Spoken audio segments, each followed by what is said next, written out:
Una sonada desaparición. Fue una verdadera historia de suspense,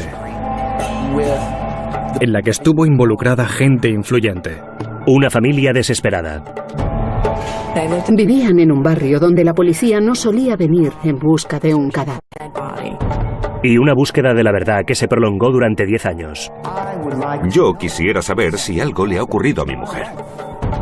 Una vida perfecta, destrozada por un crimen perfecto. Esta noche, en Poder, Privilegio y Justicia.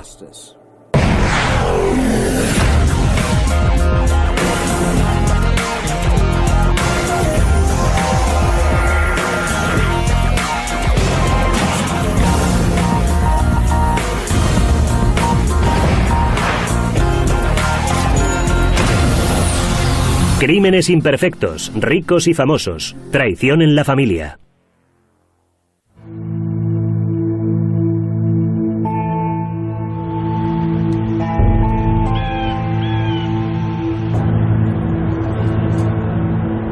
Un cálido día de finales de agosto de 1996, un abogado de Nashville llamado Perry March entró en la comisaría de policía para denunciar la desaparición de su esposa.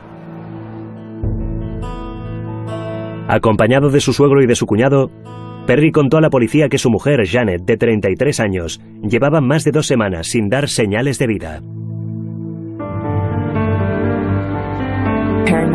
Perry March dijo que se había marchado, que se había enfadado y se había marchado, que su mujer estaba furiosa con él porque no le ayudaba en las tareas de la casa. Dijo que aquella noche en concreto se habían peleado. Y Janet decidió irse de repente, diciendo que volvería al cabo de 12 días. Había hecho el equipaje y se había marchado en su Volvo. Janet no había dicho a su marido a dónde iba. Perry dijo que lo único que su mujer le había dejado era una larga lista de deberes que Perry había tenido que firmar. La lista llevaba el título de Deberes de Perry durante los 12 días de vacaciones de Janet. Entre otras cosas, en la lista ponía lavar la ropa de los niños, mirar en el cajón de las facturas y pagar todas las facturas. Eran cosas muy cotidianas, como si ella tuviera que recordarle siempre todas estas cosas. La noche en que se marchó, Perry se lo comunicó a los padres de Janet, Carolyn y Larry, que esperaron ansiosos su regreso.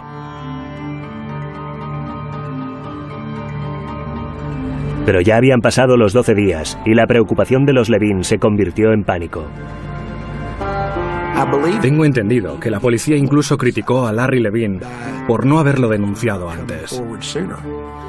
La desaparición de Jane March no se hizo pública hasta 2 semanas después de la noche en que, según su marido, se había marchado. Y eran 2 semanas de tiempo perdido para la policía. La policía inició su investigación en casa de los March en Forest Hills, uno de los barrios más exclusivos de Nashville. La canguro de los March les dijo que había notado algo raro el día que Janet había desaparecido. Vio a Janet trabajando con el ordenador y sabía que Janet había pasado gran parte del día en el ordenador, algo poco habitual en ella. Al hablar con los amigos de Janet, la policía descubre que el momento elegido por Janet para tomarse unas vacaciones es sumamente sospechoso. Su hijo mayor, Sammy, iba a cumplir 6 años. Janet ya había mandado las invitaciones para su fiesta de cumpleaños. El cumpleaños de Sammy ya había llegado, pero Janet no había vuelto a casa. Perry y los Levin decidieron celebrar la fiesta de todas formas. Y la gente que la conocía dijo, bueno, pero ¿cómo es posible que mandara invitaciones para la fiesta y luego no estuviera presente? Además, ni siquiera le llama, escribe, manda una postal o envía un regalo a su hijo. Nadie de su entorno podía tampoco imaginarse que Janet se perdiera conscientemente el primer día de Sammy en la escuela. El niño estaba muy afectado, le dijo a su maestra que no había podido decir adiós a su mamá. Todos los que conocían a Janet dijeron que era algo impensable en alguien como ella. La policía la buscó por todas partes. La buscamos en todos los sitios donde podía ocultarse alguien que quisiera permanecer en el anonimato. Podía haber sufrido una crisis mental o estar hospitalizada o encarcelada, pero ni rastro de ella. Finalmente, 9 días después de que se denunciara la desaparición de Janet, la policía encontró una pista. Alguien había visto su coche. Era un Volvo 850 de 1996. Estaba aparcado en los apartamentos Brixworth, a unos 6 kilómetros de la casa de los March. Los que conocían a Janet March dijeron que no era muy buena conductora y no habría sido capaz de aparcar en marcha atrás en una plaza de aparcamiento. En el interior del vehículo encontramos muchos de sus objetos personales: ropa, artículos de tocador, permiso de conducir, pasaporte y cosas que nadie dejaría en el coche en circunstancias normales. Sus zapatos estaban debajo del pedal del freno, su cartera abierta en el portamapas del conductor, muy raro. A nosotros nos pareció que alguien lo había preparado todo. Los investigadores están ahora convencidos de que sea lo que sea lo ocurrido a Janet March, se enfrentan con un probable delito. Aquello había pasado de ser un caso de desaparición a la investigación de un posible homicidio. ¿Un asesinato en Forest Hills? Parecía imposible. Pero por otro lado, las madres burguesas no suelen abandonar a sus hijos, subirse a sus Volvos y desaparecer en el horizonte. Algún secreto se escondía en Blackberry Road y los agentes estaban decididos a desvelarlo. Los agentes obtuvieron rápidamente una orden de registro para buscar alguna pista en la finca de 5 acres de los March. Acudimos con reclutas de la Academia de Policía para que nos ayudaran a buscar cualquier cosa que pudiera considerarse una prueba o una pista. Incluso participaron unidades aéreas para ver si se distinguía algo raro desde el aire.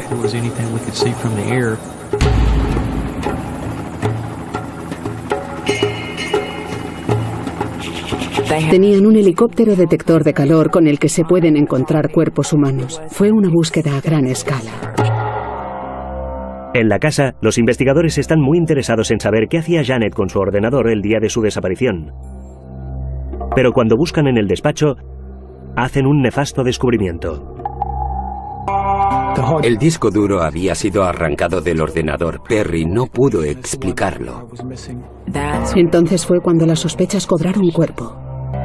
La policía sospecha que ha sido Perry y no Janet quien escribió la lista de deberes y que luego ha tirado el disco duro para cubrirse las espaldas. Porque la policía había comunicado a Perry March su interés en el disco duro y cuando fueron a buscarlo ya no estaba. Perry March no se comportaba como un marido desconsolado. Recuerdo haberle visto con su hermano Ron comiendo comida italiana y fumando puros, y estaba muy claro que su participación en la búsqueda y su interés en encontrar a su mujer eran nulos. Perry se convierte pronto en el único sospechoso de la desaparición de su mujer. Pero en lugar de mantenerse en un discreto segundo plano, se convierte en un fenómeno mediático, proclamando su inocencia en los telediarios de la noche. Estoy fuera de mí. No tan solo he perdido a mi esposa y a la madre de mis hijos, sino que nadie me da muestras de simpatía. Nadie me consuela. ¿Y la gente cree que yo la he matado? ¿Teníamos entonces que creer que ella había abandonado a sus hijos? ¿Una maravillosa vida familiar, madre, padre, hermanos? Estaba muy unida a su familia y de repente había cortado todo contacto con ellos. Sus amigos dijeron que nunca se habría marchado de aquella forma. No era el tipo de mujer, de esposa, capaz de decir, bueno, ya estoy harta, quiero vivir mi vida y hacer otras cosas. Los Levin empezaron a darse cuenta que haber esperado 2 semanas para denunciar la desaparición de su hija podía haber sido el error más grave de sus vidas. Mucha gente opina, ¿cómo pudieron ser tan estúpidos para no ir a la policía? Creían en lo que Perry les estaba diciendo, por eso decidieron esperar a que Janet volviera de sus vacaciones. Es que no querían ni imaginar que algo horrible había sucedido a su hija. Pero entonces las cosas empeoraron todavía más para los Levin. 3 semanas después de que se iniciara la investigación, Perry cogió a sus hijos y se mudó con ellos a Chicago. Se largó en cuanto estuvo claro que sospechaban de él, lo cual, por supuesto, le hizo parecer muchísimo más sospechoso. Soy un sospechoso, el malo de la película. Solo hay una manera de limpiar mi nombre: encontrar a mi mujer o a quien le haya hecho algo a mi mujer. Por turbio que pareciera el personaje, la policía no tenía nada contra él. A menos de que apareciera un cuerpo o una prueba sólida, Perry, su principal sospechoso, era totalmente intocable. En otoño de 1996, Nashville, en Tennessee, está sumida en un intrigante misterio. Janet March desapareció hace más de 2 meses y la policía informa que su marido Perry March sigue siendo el principal sospechoso. Desde el día en que se supo su desaparición, esta ciudad estuvo volcada en el misterio que rodeaba a Janet March. Circulaban tantas teorías sobre lo que le había pasado a Janet March, sobre si le había pasado algo a Janet. Mucha gente decía haberla visto. Alguien dijo haberla visto en una parada de camiones de Esmirna, lo cual era absurdo. Si Janet estaba viva, seguro que no andaba por una parada de camiones en Esmirna. De repente, Janet March se aparecía incluso más a menudo que Elvis Presley. La trágica desaparición de la joven madre se había convertido en carnaza para la prensa amarilla. Algo muy alejado de la historia de amor de cuento de hadas con la que había empezado todo.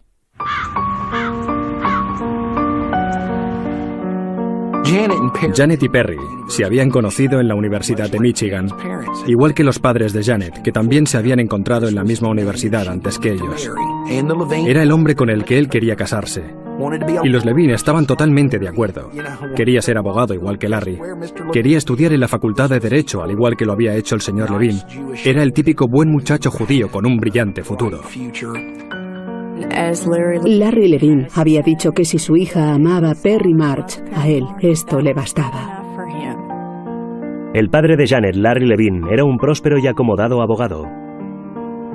Con su mujer Carolyn formaban un matrimonio muy respetado en la unida comunidad judía de Nashville. Estaban en el escalón más alto de aquella sociedad. Larry Levine era un abogado especializado en seguros, muy influyente y poderoso. En 1986, Janet y Perry contrajeron matrimonio, y el estilo de vida de Perry mejoró espectacularmente. La familia March no tenía tanto dinero como los Levine, ni muchísimo menos. Por lo tanto, económicamente fue un paso adelante para él, sin duda alguna. Perry recurría a ellos para cualquier cosa. Todo lo pagaban los Levine. Caroline y Lawrence Levine financiaron sus estudios en la Facultad de Derecho de la Universidad Vanderbilt. Le pagaron los libros, la manutención. Gracias a los Levine pudo alcanzar el estilo de vida que adoptó aquí, en Nashville. Creo que le querían mucho y le trataban como si fuera su propio hijo. En 1992, Perry y Janet ya tenían 2 hijos. Un niño, Sammy, y una niña llamada Zipporah. Parecían tenerlo todo. Eran miembros muy apreciados de la comunidad y su vida parecía ser casi perfecta. Perry se convirtió en un próspero abogado y la carrera de Janet como ilustradora y artista estaba en pleno apogeo. En 1995, la joven familia se trasladó a una gran mansión de 465 metros cuadrados en uno de los barrios más caros de Nashville. Vivían en la casa con la que Janet siempre había soñado. Tardó años en completarla tal como quería. Se volcó en los más mínimos detalles para asegurarse de que aquella casa fuera absolutamente preciosa.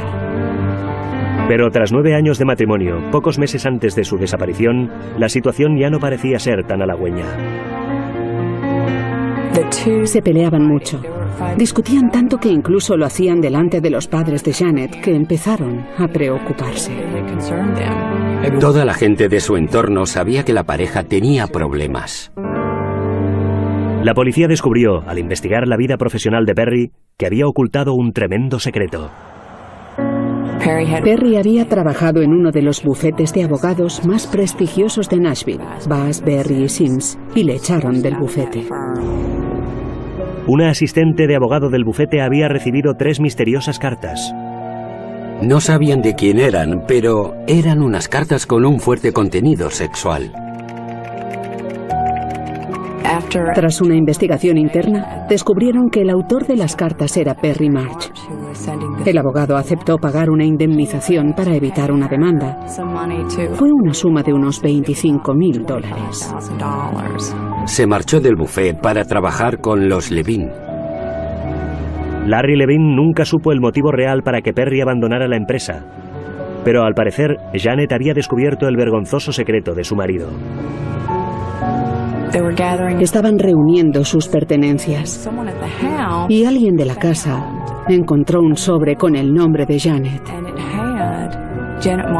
En su interior había copias de las cartas enviadas a la asistente de abogado años atrás, junto con el envoltorio de un preservativo. La policía supuso que la víspera de su desaparición, Janet March había descubierto lo que había sucedido con Perry March en Bass, Berry y Sims. Creo que ella le amenazó con pedir el divorcio. Y cuando se enfrentó a Perry y le dijo voy a divorciarme, seguro que su frase implicaba mucho más que voy a dejarte. Perry se vio de repente ante la perspectiva de perder un estilo de vida que no habría conocido nunca sin ella, y que quizá no pudiera seguir manteniendo al perderla. Se desesperó. La policía está segura de haber descubierto el móvil de Perry. La policía cree que cuando Janet descubrió lo sucedido en el bufete de abogados, explotó una violenta pelea que terminó con su muerte. En noviembre, 2 meses después de su desaparición, la familia de Janet debe aceptar lo impensable y celebra una ceremonia conmemorativa para ella. Creo que la cantidad de asistentes a este acto refleja cuánto se la echará de menos. Cuesta imaginar que él pueda haber tenido algo que ver, pero hay algunas preguntas sin respuesta. Perry se negó a asistir al funeral, afirmando que era demasiado pronto para resignarse. No tenemos prueba alguna de que le haya pasado algo a Janet, excepto que no está aquí. Me gustaría ser el primero en saber qué le ha pasado a mi mujer. Una cosa era que Perry no quisiera asistir a la ceremonia, pero que encima no dejara que Sam y Zipporah estuvieran presentes, aquello era indignante. Se había declarado la guerra entre los Levin y su yerno. 2 años después de la desaparición de Janet March, la investigación está en un punto muerto. Pero la batalla entre su marido y sus padres va cobrando intensidad. El marido de una ciudadana desaparecida de Nashville comparece ante un tribunal intentando tener acceso a parte de su dinero. Perry fue el primero en presentarse ante un juez y fue por el dinero. Perry afirmaba necesitar dinero del patrimonio de Janet para el mantenimiento de sus hijos, pero los Levin quieren ocuparse personalmente de sus nietos y entablan toda una serie de querellas. Hubo pleitos por la patria potestad, pleitos por el régimen de visitas. Era un continuo de querellas legales. No quiero ni imaginarme los costes de todo aquello para el señor Levin, solo por los costes civiles. Cada pocas semanas sucedía algo sobre el dinero o los niños, además de la búsqueda de Janet. Si los Levin lamentaban que Perry se hubiera llevado a sus nietos a Chicago, el siguiente paso de su yerno les dejaría completamente desolados. En medio de todo aquel rifirrafe legal, cogió a los niños y se dirigió hacia la frontera.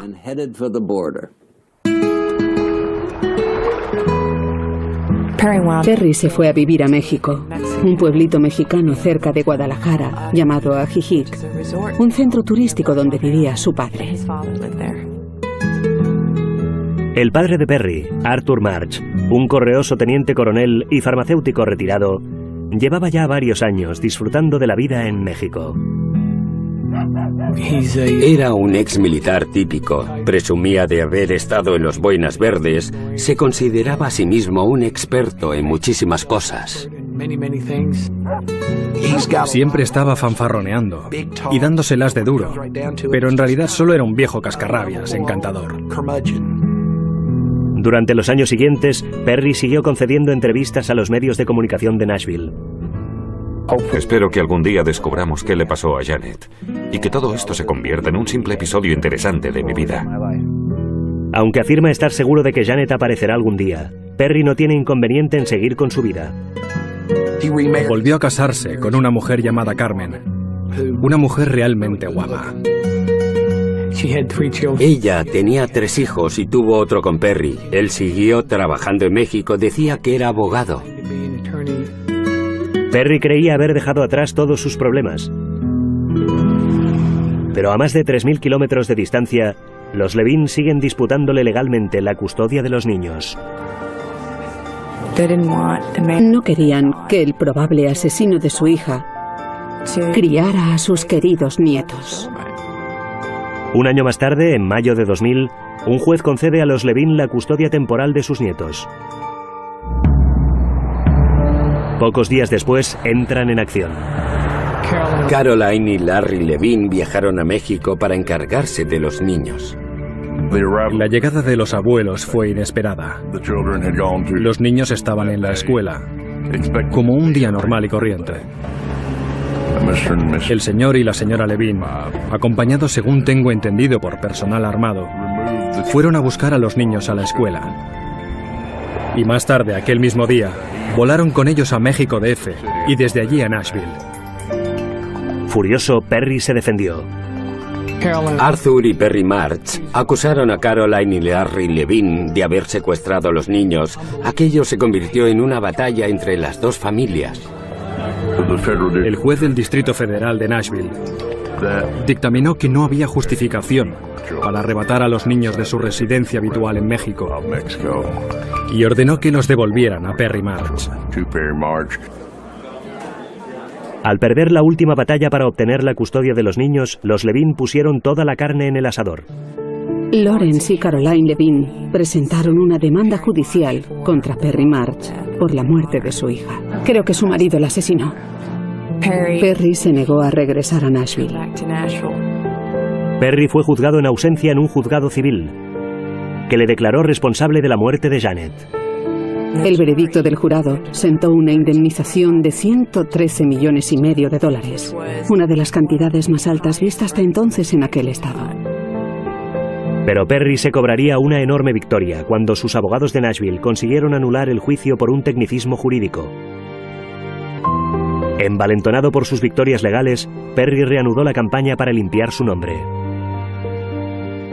En el verano de 2004, Perry mandó la foto de una revista al fiscal del distrito de Nashville, afirmando que en ella aparecía Janet de fiesta en un bar de Atenas con unas amigas durante los Juegos Olímpicos. Ni una sola persona que había conocido a Janet estuvo de acuerdo en que fuera ella. Menuda manera de reavivar el fuego. Aquel hombre era increíble.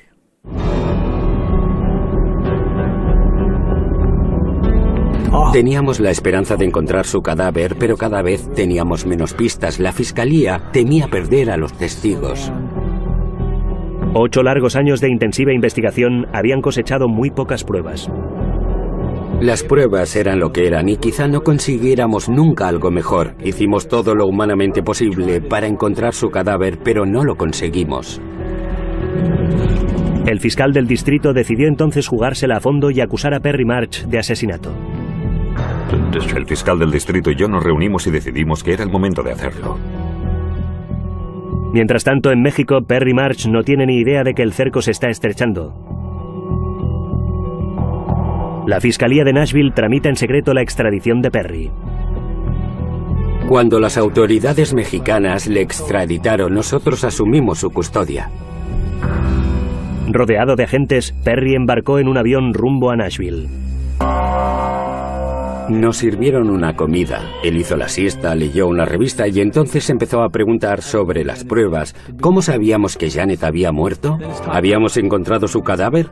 Pero al cabo de un rato empezó a preguntar, ¿y si me declaro culpable? Decidle al fiscal Tom Thurman que quiero declararme culpable. Esas sus declaraciones, las cosas que decía eran muy poco lógicas en una persona inocente. La acusación, sin embargo, todavía se las verá y deseará para condenarle. ¿Comprende usted los cargos de los que se le acusa? Sí, los comprendo. No tenían una escena del crimen con la que pudieran vincular a Perry. No tenían un arma homicida. La única prueba de que se había cometido un homicidio era el comportamiento de Perry y el tipo de persona y de madre que era Janet. Realmente, sus únicos argumentos era la desaparición de Janet, su convencimiento de que no volvería jamás y de que él era el responsable. Los abogados defensores de Perry eran tan presuntuosos que daban por supuesto que conseguirían su libertad antes de que perdiera su bronceado de Guadalajara. Pero toda aquella historia estaba a punto de tomar un extraño derrotero que incluiría un chivatazo carcelario, una emboscada legal y un testigo sorpresa. Anunciamos hoy la detención de Perry March, acusado de varios cargos, entre otros de asesinato en segundo grado. Los suegros de Perry habían estado luchando para conseguir su detención durante 9 años. Por fin parecía posible que se hiciera justicia. Incapaz de pagar la fianza de $3 millones, Perry fue recluido en la cárcel municipal de Nashville en espera de su juicio. Perry estaba en la cárcel y solo tenía que hacer 2 cosas: quedarse allí sentado y mantener la boca cerrada. Pero fue incapaz de hacerlo. Perry March parecía estar enamorado del sonido de su propia voz. Durante casi una década había estado repitiendo su manida historia a cualquier representante de los medios con un micrófono en marcha. Pero ahora, en la cárcel, su bocaza estaba a punto de empeorar sus problemas. En la cárcel, Perry March conoció a un recluso del este de Nashville que se había metido en problemas desde que era pequeño y con un largo historial delictivo. Y los dos se hicieron amigos. Se llamaba Russell Nathaniel Ferris, le conocíamos como Nate. Un día, Farris mandó un mensaje al fiscal del distrito diciendo que necesitaba hablar con él urgentemente. El recluso nos dijo: Perry March está en la celda conmigo y dice que quiere matar a los Levin. Nos quedamos asombrados y muy impresionados cuando nos lo dijo. Pensar que Perry intentaría realmente contratar a alguien para matar a los Levin nos parecía increíble. Pero no nos conformamos con la palabra de Farris. Le dijimos: mira, tienes que demostrárnoslo. ¿Estás dispuesto a sonsacarle algo? Y nos contestó: sí, no hace más que hablar de eso, no calla ni un momento. Le pedimos que llevara encima una grabadora para grabar cualquiera de esas conversaciones. También a la espera de su juicio por intento de asesinato, Farris está más que dispuesto a delatar a su vecino de celda. Tienes que vigilarles. Esperar hasta que llegue el momento oportuno. El plan era que Nathaniel Farris, que iba a salir en libertad bajo fianza, fuera en busca de los Levin y les matara. Pero lo más importante, tienes que recordar que los niños no deben estar en la casa. Y entonces tienes que esperar la ocasión cuando estén los dos juntos. Ya. Y no tienes que dejar ni rastro, ni un indicio. Perry le dijo: si los Levin mueren, mis probabilidades de absolución pasarán del 40 al 90%. Mira, Perry, si están los dos en casa, si abren la puerta, eso está hecho.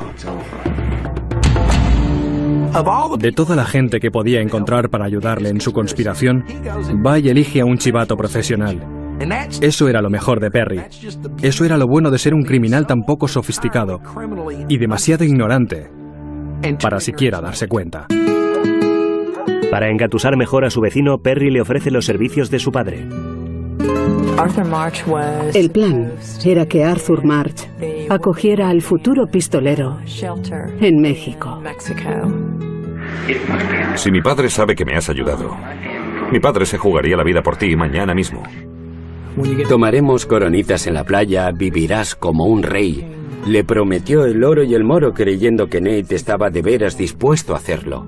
Perry incluso ayudó a Farris a encontrar un nombre falso. Nombre y apellido. Algo que recuerdes fácilmente. ¿Qué tal con Bobby Gibbons? A las pocas semanas, el plan de Perry se puso supuestamente en marcha. Ferry salió de la cárcel. Perry creía que salía en libertad bajo fianza. Le pusimos en otra cárcel, en otro condado. Y empezó a hacer una serie de llamadas a Arthur March, en México. Hola, coronel. ¿Sí? ¿Qué tal? Me llamo Bobby Gibbons. Arthur no se sorprendió en absoluto de la llamada de Nate. Perry me ha dicho que me llamaría. Sé que tengo que ayudarte. ¿Y qué tal la vida? El cielo es azul, las cervezas frías, las mujeres ardientes. ¿Qué más puedes desear? Empiezan a hablar de conseguir una pistola. Al cabo de 10 minutos ya están hablando de matar a los Levin. Y entonces Arthur empezó a hablar de cómo tenía que hacerlo, qué tipo de arma debía usar, cómo evitar las huellas dactilares en el arma.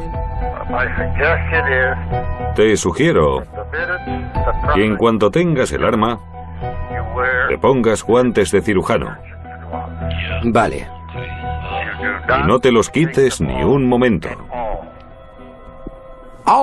Nadie le había pedido todos esos consejos.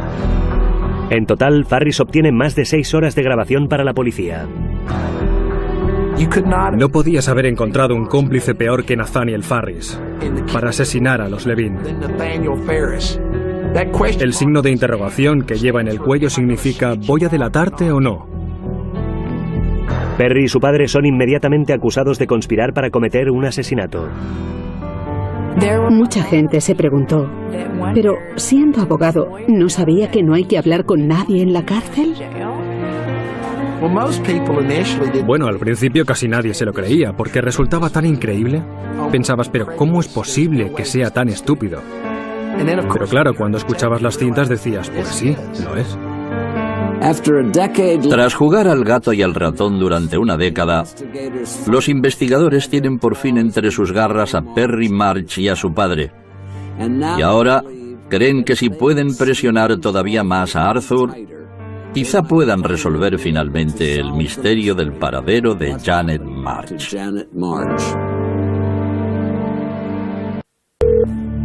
¿Coronel? Sí. Hola, soy Bobby. Oye, ya está hecho.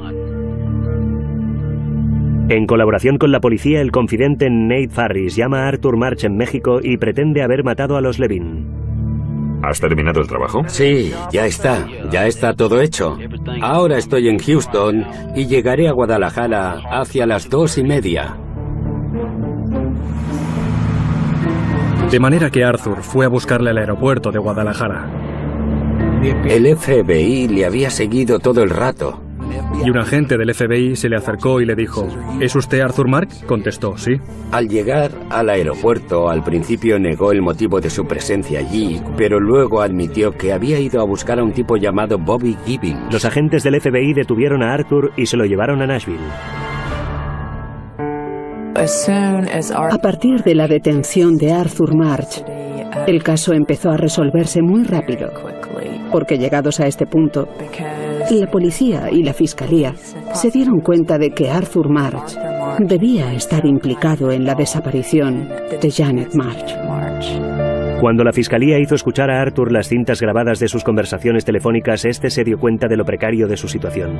Ante la perspectiva de pasar entre 7 y 10 años en la cárcel, aceptó un trato con las autoridades. Aceptó declararse culpable y cumplir 18 meses, pero con la condición de colaborar con nosotros en la investigación del homicidio. Por favor, señor, díganos su nombre.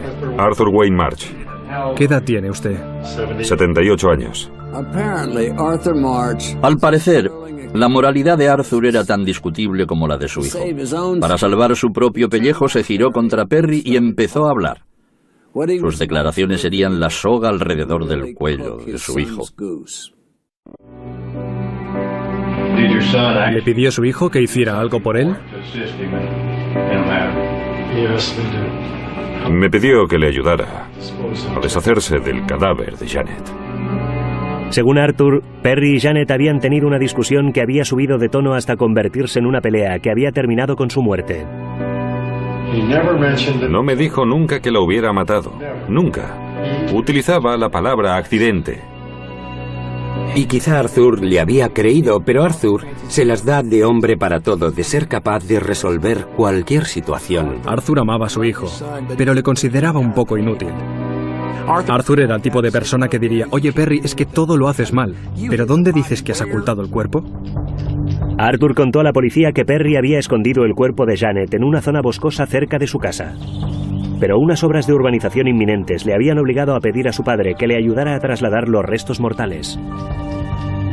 Perry describió a Arthur el lugar exacto donde estaría el cadáver, a cuántos pasos de la carretera, y le llevó en coche hasta el lugar. ¿Siguió usted las instrucciones? Sí. ¿Pudo usted encontrar...? Sí, sin ningún problema. La declaración de Arthur March, si se le daba credibilidad, fue la primera prueba sólida de todo el caso. A falta del cadáver, lo que Arthur da a la acusación es lo mejor que podía esperar. Les dice: vi el cadáver. Perry y yo abrimos el maletero. Perry agarró un extremo y yo el otro. Y lo metimos en el maletero. Arthur contó a la policía que su hijo y él trasladaron el cadáver de Janet March hasta Kentucky. Llegaron a un hotel y Perry se quedó en su habitación mientras Arthur se llevaba el cadáver para deshacerse de él. Perry se tumbó y dijo que estaba muy cansado. Me dio las llaves del coche. Salí, me metí en el coche y volví a la autopista. Estuvo buscando un lugar donde deshacerse del cadáver, quizá en un río, pero no encontró ninguno con suficiente profundidad. Estaba a punto de amanecer y aparqué el coche en el arcén, donde había un gran montón de broza y ramas cortadas. Dijo que le pareció adecuado meter el cadáver entre la broza porque seguramente estaban a punto de quemarla. Practiqué 3 orificios en el montón. En el primero, metí la ropa de Janet. En el otro, puse a Janet. Metí el cadáver en el montón de ramas y broza. Arthur aceptó conducir a los agentes hasta el lugar donde había dejado los restos mortales de Janet. Registraron a fondo toda la zona, pero regresaron con las manos vacías. ¿Con qué propósito dispuso usted el cuerpo en el montón de broza? Para que cuando quemaran la broza el cadáver también fuera incinerado, así desaparecería del todo. Aunque la policía no dispusiera de ninguna prueba física para corroborar la declaración de Arthur, los investigadores están convencidos de que está diciendo la verdad. El relato de Arthur tenía elementos tan increíbles que tenían que ser verdad. Porque ¿quién podía inventarse algo así? Se lo preguntamos todo una y otra vez y Arthur nunca se contradijo, nunca modificó su historia. Una cosa sí puedo decir. Creo que en cuanto a deshacerse de cadáveres, Arthur March es probablemente el hombre más experto del mundo. Hay que reconocer que hizo un trabajo excelente en este caso. ¿Por qué aceptó ayudar a su hijo a deshacerse del cadáver? Porque es mi hijo. Llegados a este punto, Perry deseó probablemente no haber contado con su ayuda. Pero por otra parte, Arthur lo había hecho tan bien que la acusación seguía sin tener la más mínima prueba física que presentar ante un tribunal. Casi todo Nashville estaba convencido de que Perry tenía las manos ensangrentadas, pero nadie podía prever el resultado del juicio en su contra.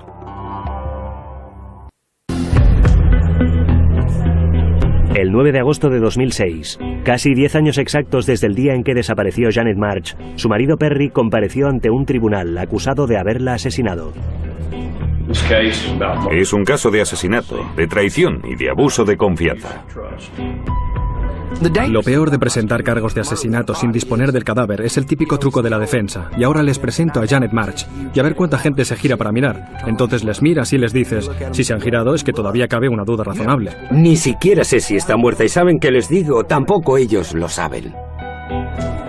La acusación espera que el comportamiento de Perry tras la desaparición de Janet y lo evidente de su móvil serán suficientes para convencer al jurado.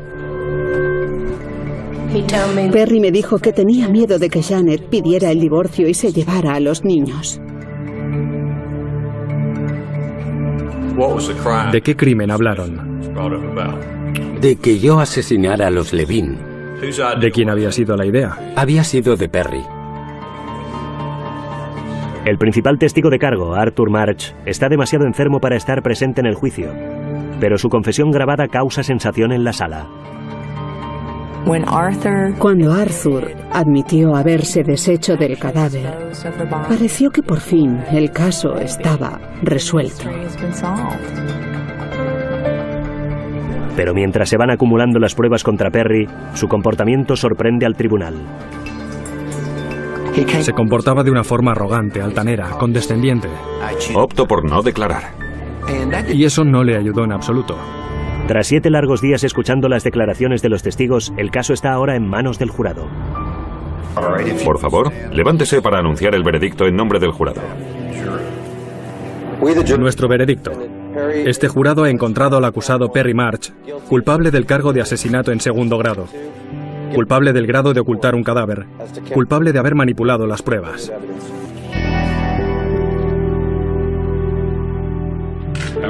Quiero expresar nuestra más profunda gratitud hacia la prensa y hacia toda la comunidad por el apoyo recibido en nuestra batalla para que se hiciera justicia a nuestra hija. Creo que su principal objetivo era que se hiciera justicia para Janet y que estaban decididos a llegar hasta el final. Muchísimas gracias.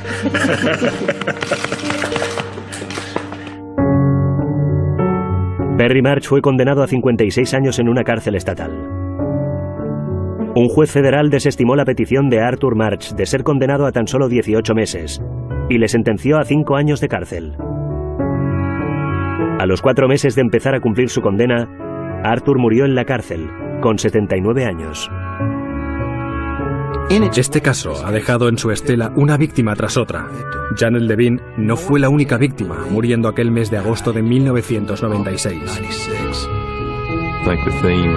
Creo que todo este asunto gira alrededor de las tragedias personales de los involucrados. Todas sus vidas quedaron marcadas por el crimen cometido por Perry March. Perry March creía ser más listo que nadie. Creo que esta presunción fue la que acabó derrotándole. Si hubiera mantenido la boca cerrada, Perry habría tenido muchas probabilidades de salir indemne. En lugar de una clara victoria, cosechó una amarga derrota. Casi nada. En la cárcel, Perry sigue creando problemas. No tan solo ha presentado una querella sobre el tamaño de su celda, sino que ha iniciado un proceso para arrebatar a sus hijos de los Levine y mandarlos a vivir con su segunda mujer en México. Hay gente que no sabe lo que es la vergüenza. Dominic Dunne, para la televisión judicial. 1996, un abogado de Nashville llamado Perry March entró en la comisaría de policía para denunciar la desaparición de su esposa. Acompañado de su suegro y de su cuñado, Perry contó a la policía que su mujer, Janet, de 33 años, llevaba más de 2 semanas sin dar señales de vida. Perry March dijo que se había marchado, que se había enfadado y se había marchado, que su mujer estaba furiosa con él porque no le ayudaba en las tareas de la casa. Dijo que aquella noche en concreto se habían peleado. Y Janet decidió irse de repente, diciendo que volvería al cabo de 12 días. Había hecho el equipaje y se había marchado en su Volvo. Janet no había dicho a su marido a dónde iba. Perry dijo que lo único que su mujer le había dejado era una larga lista de deberes que Perry había tenido que firmar. La lista llevaba el título de Deberes de Perry durante los 12 días de vacaciones de Janet. Entre otras cosas, en la lista ponía lavar la ropa de los niños, mirar en el cajón de las facturas y pagar todas las facturas. Eran cosas muy cotidianas, como si ella tuviera que recordarle siempre todas estas. Una sonada desaparición. Fue una verdadera historia de suspense, en la que estuvo involucrada gente influyente. Una familia desesperada. Vivían en un barrio donde la policía no solía venir en busca de un cadáver. Y una búsqueda de la verdad que se prolongó durante 10 años. Yo quisiera saber si algo le ha ocurrido a mi mujer. Una vida perfecta destrozada por un crimen perfecto. Esta noche, en Poder, Privilegio y Justicia.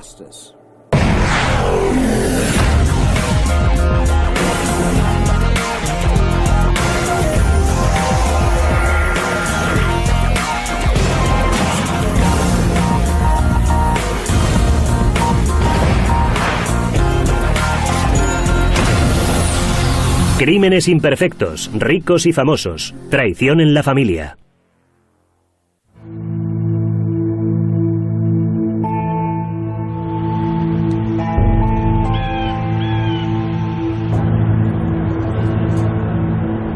Un cálido día de finales de agosto de 1900. Hijo mayor, Sammy, iba a cumplir 6 años. Janet ya había mandado las invitaciones para su fiesta de cumpleaños.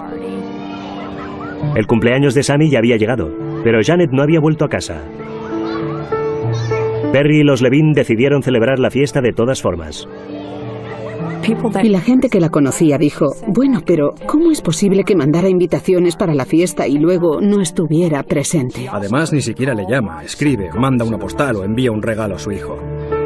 Nadie de su entorno podía tampoco imaginarse que Janet se perdiera conscientemente el primer día de Sammy en la escuela. El niño estaba muy afectado, le dijo a su maestra que no había podido decir adiós a su mamá. Todos los que conocían a Janet dijeron que era algo impensable en alguien como ella. La policía la buscó por todas partes. La buscamos en todos los sitios donde podía ocultarse alguien que quisiera permanecer en el anonimato. Podía haber sufrido una crisis mental o estar hospitalizada o encarcelada, pero ni rastro de ella. Finalmente, 9 días después de que se denunciara la desaparición de Janet, la policía encontró una pista. Alguien había visto su coche. Era un Volvo 850 de 1900. Estas cosas.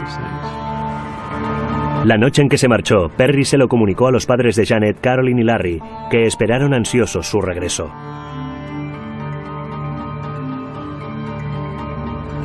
Pero ya habían pasado los 12 días y la preocupación de los Levin se convirtió en pánico. Tengo entendido que la policía incluso criticó a Larry Levin por no haberlo denunciado antes. La desaparición de Jane March no se hizo pública hasta 2 semanas después de la noche en que, según su marido, se había marchado. Y eran 2 semanas de tiempo perdido para la policía.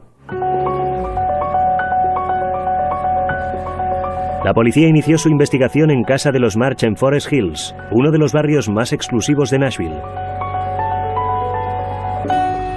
La canguro de los March les dijo que había notado algo raro el día que Janet había desaparecido. Vio a Janet trabajando con el ordenador y sabía que Janet había pasado gran parte del día en el ordenador, algo poco habitual en ella. Al hablar con los amigos de Janet, la policía descubre que el momento elegido por Janet para tomarse unas vacaciones es sumamente sospechoso. Su 96 estaba aparcado en los apartamentos Brixworth, a unos 6 kilómetros de la casa de los March. Los que conocían a Janet March dijeron que no era muy buena conductora y no habría sido capaz de aparcar en marcha atrás en una plaza de aparcamiento. En el interior del vehículo encontramos muchos de sus objetos personales. Ropa, artículos de tocador, permiso de conducir, pasaporte y cosas que nadie dejaría en el coche en circunstancias normales. Sus zapatos estaban debajo del pedal del freno, su cartera abierta en el portamapas del conductor, muy raro. A nosotros nos pareció que alguien lo había preparado todo. Los investigadores están ahora convencidos de que sea lo ocurrido a Janet March, se enfrentan con un probable delito. Aquello había pasado de ser un caso de desaparición a la investigación de un posible homicidio. ¿Un asesinato en Forest Hills? Parecía imposible. Pero por otro lado, las madres burguesas no suelen abandonar a sus hijos, subirse a sus Volvos y desaparecer en el horizonte. Parecían tenerlo todo. Eran miembros muy apreciados de la comunidad y su vida parecía ser casi perfecta. Perry se convirtió en un próspero abogado y la carrera de Janet como ilustradora y artista estaba en pleno apogeo. En 1995, la joven familia se trasladó a una gran mansión de 465 metros cuadrados en uno de los barrios más caros de Nashville.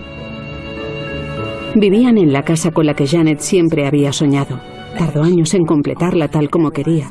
Se volcó en los más mínimos detalles para asegurarse de que aquella casa fuera absolutamente preciosa.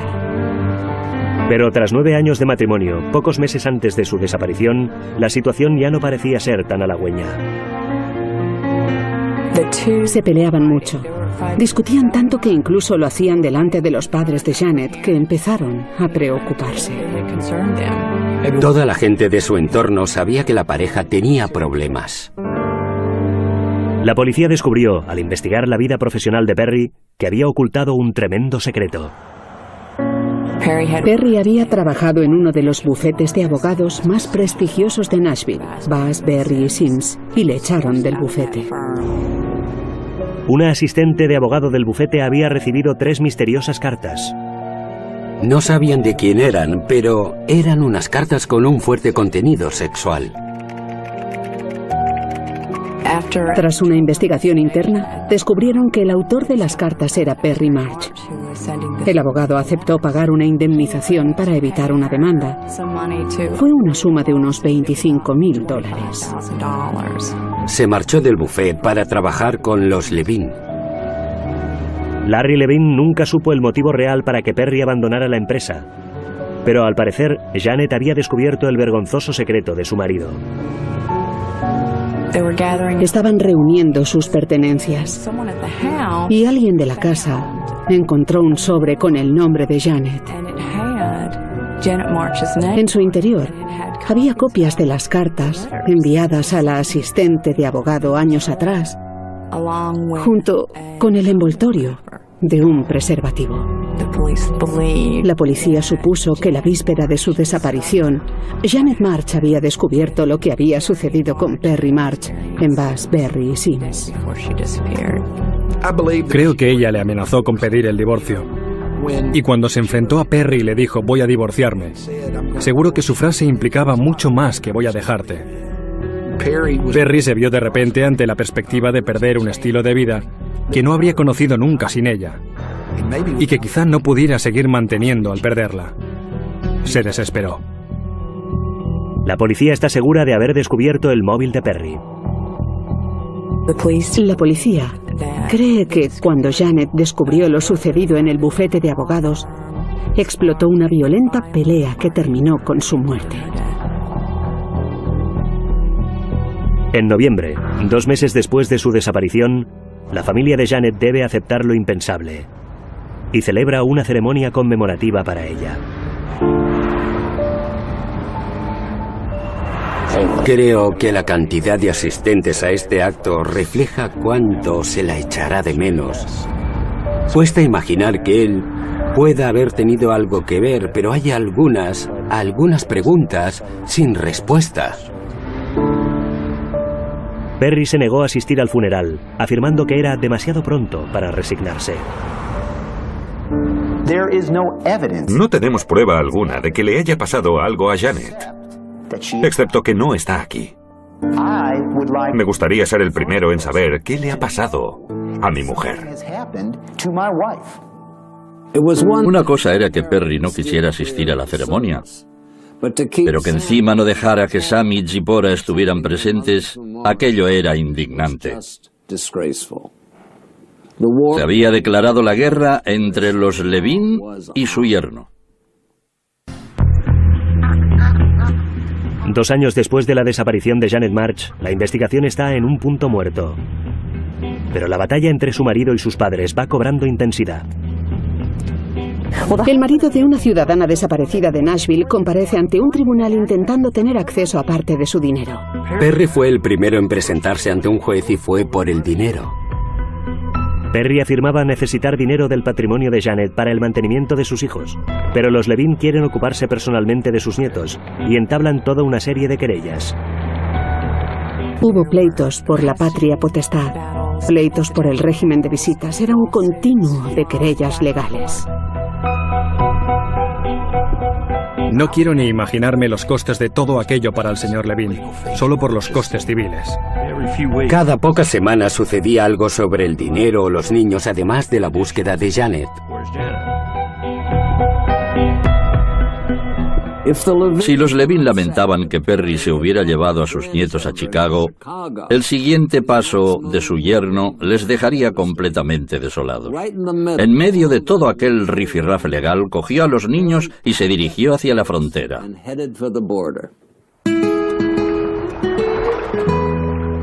Perry se fue a vivir a México, un pueblito mexicano cerca de Guadalajara llamado Ajijic, un centro turístico donde vivía su padre.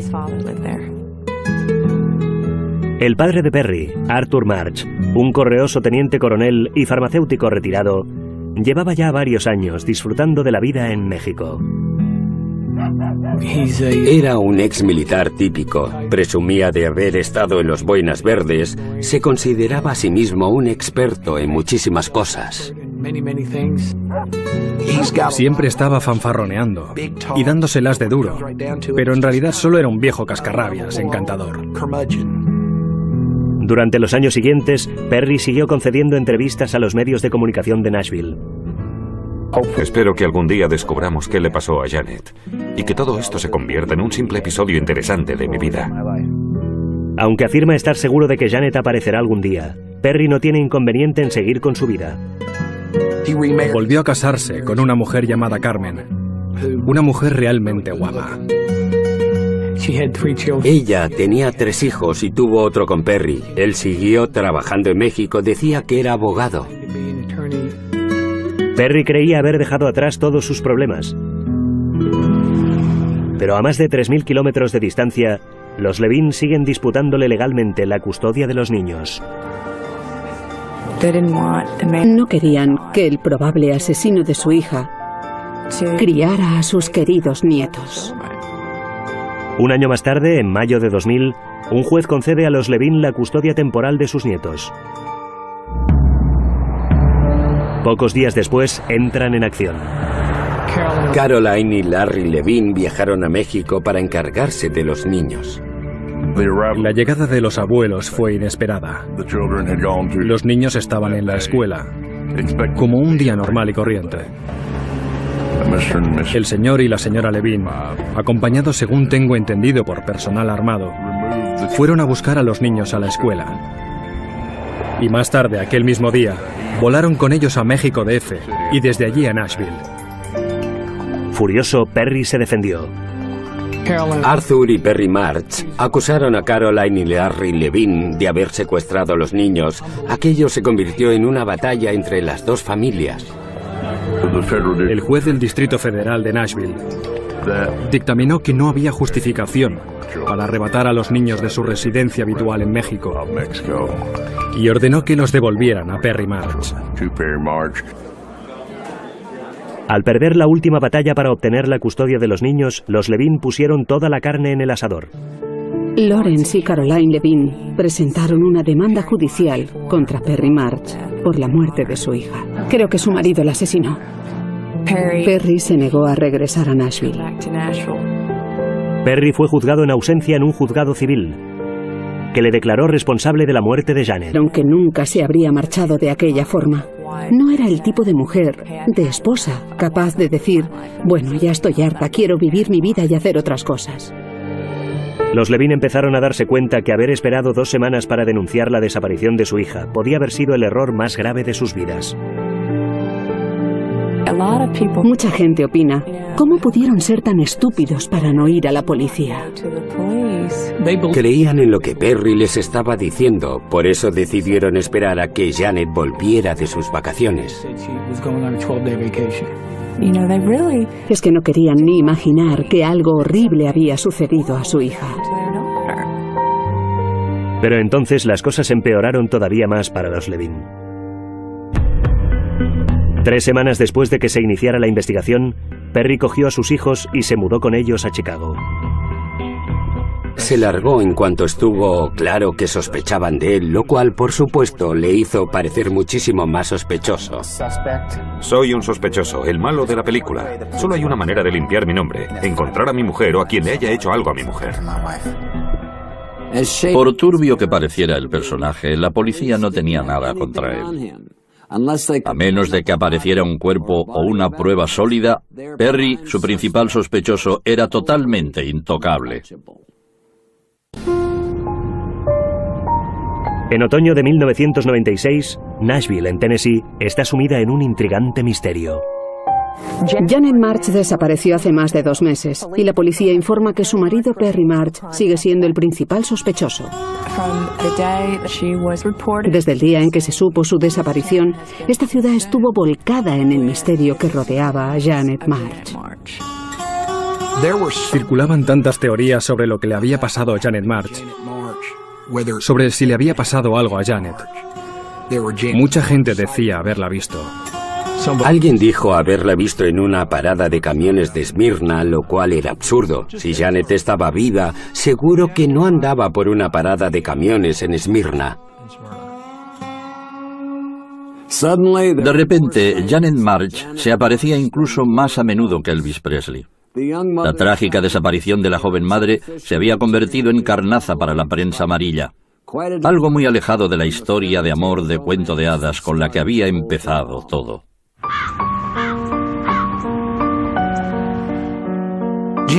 Janet y Perry se habían conocido en la Universidad de Michigan, igual que los padres de Janet, que también se habían encontrado en la misma universidad antes que ellos. Era el hombre con el que él quería casarse. Y los Levine estaban totalmente de acuerdo. Quería ser abogado igual que Larry. Quería estudiar en la Facultad de Derecho, al igual que lo había hecho el señor Levine. Era el típico buen muchacho judío con un brillante futuro. Larry Levine había dicho que si su hija amaba a Perry March, a él esto le bastaba. El padre de Janet, Larry Levine, era un próspero y acomodado abogado. Con su mujer Carolyn formaban un matrimonio muy respetado en la unida comunidad judía de Nashville. Estaban en el escalón más alto de aquella sociedad. Larry Levine era un abogado especializado en seguros, muy influyente y poderoso. En 1986, Janet y Perry contrajeron matrimonio, y el estilo de vida de Perry mejoró espectacularmente. La familia March no tenía tanto dinero como los Levine, ni muchísimo menos. Por lo tanto, económicamente fue un paso adelante para él, sin duda alguna. Perry recurría a ellos para cualquier cosa. Todo lo pagaban los Levine. Caroline y Lawrence Levine financiaron sus estudios en la Facultad de Derecho de la Universidad Vanderbilt. Le pagaron los libros, la manutención. Gracias a los Levine pudo alcanzar el estilo de vida que adoptó aquí, en Nashville. Creo que le querían mucho y le trataban como si fuera su propio hijo. En 1992, Perry y Janet ya tenían 2 hijos. Un niño, Sammy, y una niña llamada Zipporah. Una sonada desaparición. Fue una verdadera historia de suspense, en la que estuvo involucrada gente influyente. Una familia desesperada. Vivían en un barrio donde la policía no solía venir en busca de un cadáver. Y una búsqueda de la verdad que se prolongó durante 10 años. Yo quisiera saber si algo le ha ocurrido a mi mujer. Una vida perfecta destrozada por un crimen perfecto. Esta noche, en Poder, Privilegio y Justicia.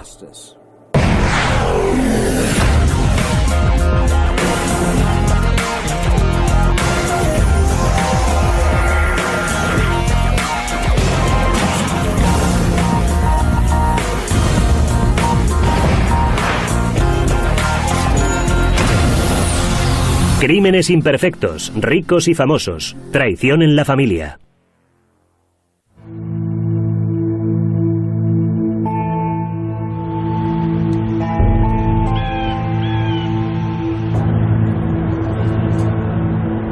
Un cálido día de finales de agosto de 1996, un abogado de Nashville llamado Perry March entró en la comisaría de policía para denunciar la desaparición de su esposa. Acompañado de su suegro y de su cuñado, Perry contó a la policía que su mujer, Janet, de 33 años, llevaba más de 2 semanas sin dar señales de vida. Perry March dijo que se había marchado, que se había enfadado y se había marchado, que su mujer estaba furiosa con él porque no le ayudaba en las tareas de la casa. Dijo que aquella noche en concreto se habían peleado. Y Janet decidió irse de repente, diciendo que volvería al cabo de 12 días. Había hecho el equipaje y se había marchado en su Volvo. Janet no había dicho a su marido a dónde iba. Perry dijo que lo único que su mujer le había dejado era una larga lista de deberes que Perry había tenido que firmar. La lista llevaba el título de Deberes de Perry durante los 12 días de vacaciones de Janet. Entre otras cosas, en la lista ponía lavar la ropa de los niños, mirar en el cajón de las facturas y pagar todas las facturas. Eran cosas muy cotidianas, como si ella tuviera que recordarle siempre todas estas cosas. La noche en que se marchó, Perry se lo comunicó a los padres de Janet, Carolyn y Larry, que esperaron ansiosos su regreso.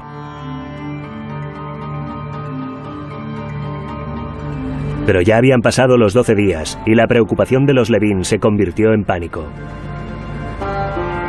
Tengo entendido que la policía incluso criticó a Larry Levin por no haberlo denunciado antes.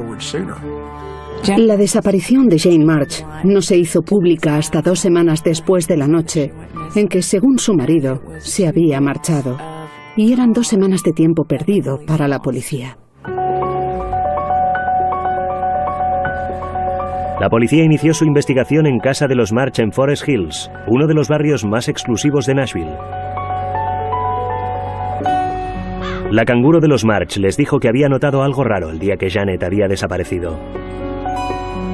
Vio a Janet trabajando con el ordenador y sabía que Janet había pasado gran parte del día en el ordenador, algo poco habitual en ella. Al hablar con los amigos de Janet, la policía descubre que el momento elegido por Janet para tomarse unas vacaciones es sumamente sospechoso. Su hijo mayor, Sammy, iba a cumplir 6 años. Janet ya había mandado las invitaciones para su fiesta de cumpleaños. El cumpleaños de Sammy ya había llegado, pero Janet no había vuelto a casa. Perry y los Levin decidieron celebrar la fiesta de todas formas.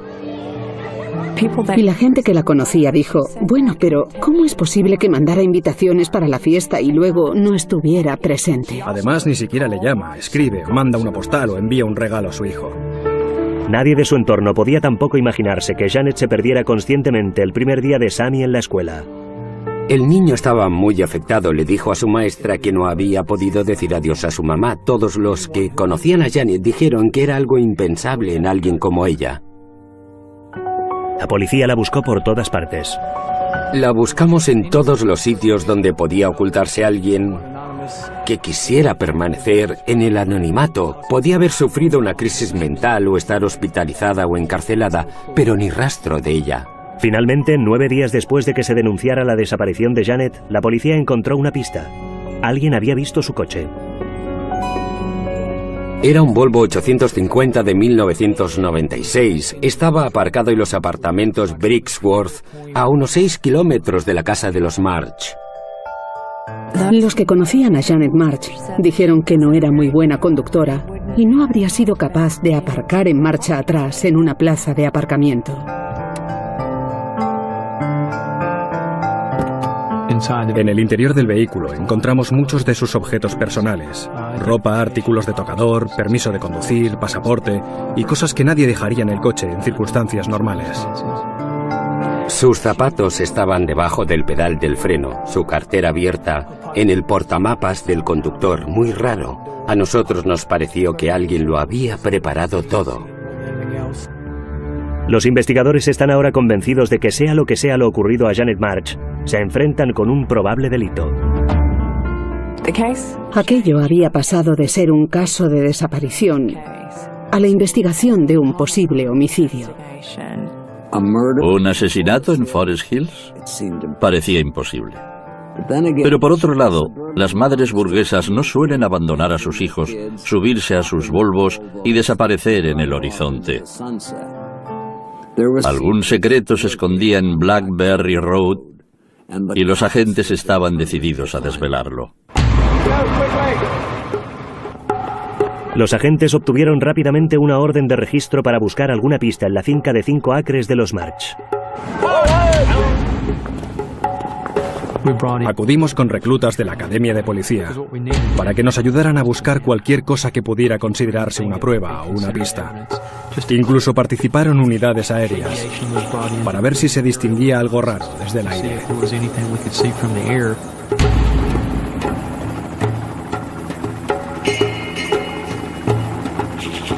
Tenían un helicóptero detector de calor con el que se pueden encontrar cuerpos humanos. Fue una búsqueda a gran escala. En la casa, los investigadores están muy interesados en saber qué hacía Janet con su ordenador el día de su desaparición. Pero cuando buscan en el despacho, hacen un nefasto descubrimiento. El disco duro había sido arrancado del ordenador. Perry no pudo explicarlo. Entonces fue cuando las sospechas cobraron cuerpo. La policía sospecha que ha sido Perry y no Janet quien escribió la lista de deberes, y que luego ha tirado el disco duro para cubrirse las espaldas. Porque la policía había comunicado a Perry March su interés en el disco duro, y cuando fueron a buscarlo ya no estaba. Perry March no se comportaba como un marido desconsolado. Recuerdo haberle visto con su hermano Ron comiendo comida italiana y fumando puros, y estaba muy claro que su participación en la búsqueda y su interés en encontrar a su mujer eran nulos.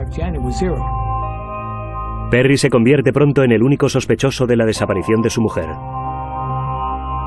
Pero en lugar de mantenerse en un discreto segundo plano, se convierte en un fenómeno mediático, proclamando su inocencia en los telediarios de la noche. Estoy fuera de mí. No tan solo he perdido a mi esposa y a la madre de mis hijos, sino que nadie me da muestras de simpatía. Nadie me consuela. ¿Y la gente cree que yo la he matado? ¿Teníamos entonces que creer que ella había abandonado a sus hijos? ¿Una maravillosa vida familiar, madre, padre, hermanos? Estaba muy unida a su familia y de repente había cortado todo contacto con ellos. Sus amigos dijeron